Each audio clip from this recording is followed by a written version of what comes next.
Hello everyone, presenting a case of a small pupil phacoemulsification. In small pupil cataracts, we have different options of using pupil expansion device like iris hooks or BX rings, which are easily available. However, in this case, I proceed with none of the device. So, instilling mydriatic agent helps in a few cases. However, in this case, we could achieve barely a 4 pupil. The aim in these small pupil soft cataracts is to get a good CCC. We can also progress with the prolapse of the nucleus into the anterior chamber and then proceed with the phacoemulsification.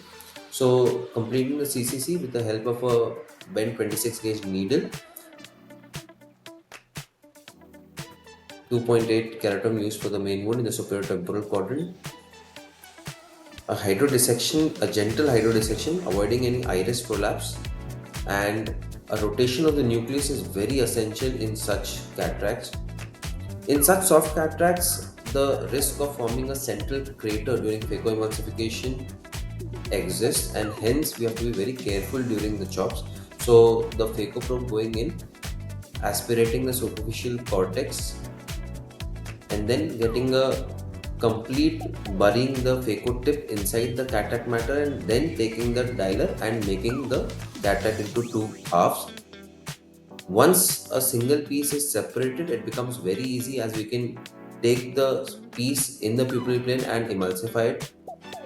Once we have space during the phacoemulsification, it becomes very easy in the completion of the phacoemulsification. So once this piece is gone, again dialing the nucleus and chopping the other half into 2 to 3 small pieces.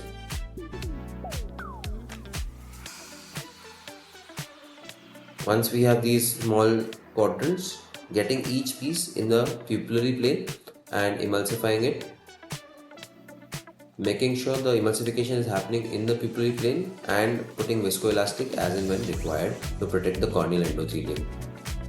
This is the last piece, dialing it out of the bag. In such small pupils also, we have to make sure there is no small nuclear fragment or endonucleus which is left in the sulcus or in the capsular bag.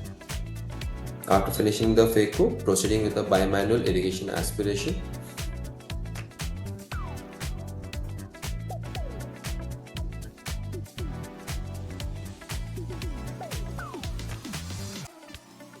A good hydrodissection makes the steps in the surgery very easy later on.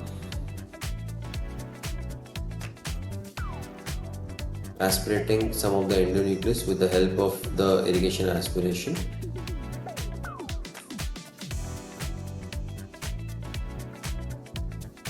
Once that is done, proceeding again with the irrigation aspiration and the cortical matter, changing hands to get the other quadrant.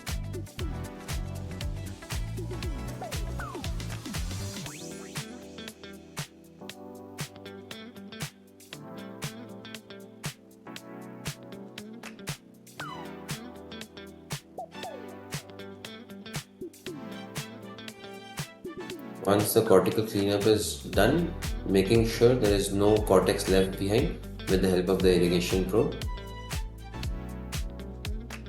Hydroimplantation of a single piece multifocal lens is done. The leading haptic is put directly in the bag and the trailing haptic with the help of irrigation is nudged into the capsular bag. A good thorough visco wash, also taking the irrigation below the IOL, is essential in such multifocals and toric IOLs. So, finishing the visco wash. This followed by hydration of the wound and checking the centration of the IOL. As we see here, we get a very good centered multifocal lens.